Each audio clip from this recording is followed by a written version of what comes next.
মিলাদুন নবী পালন করাকে নাজায়েজ এবং হারাম যদি প্রমাণ করতে পারে, আমি মোহাম্মদ জাহাঙ্গীর আলম রেজভী তাকে 1 লক্ষ টাকা পুরস্কার দেব।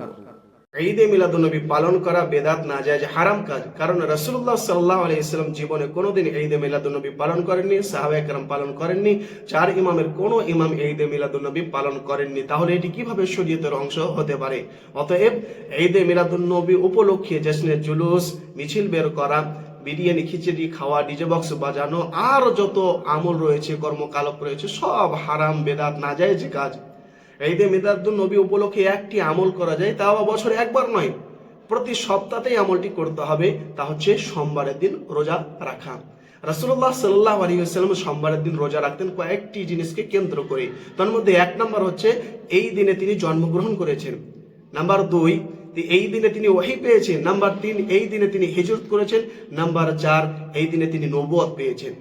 নাম্বার 5, এই সোমবারের দিন জান্নাতের দরজা খুলে দেওয়া হয়, সকল বান্দাকে আল্লাহ তাআলা ক্ষমা করেন। তবে 2 শ্রেণীর মানুষকে আল্লাহ তাআলা ক্ষমা করেন না। 1, যারা হিংসুক।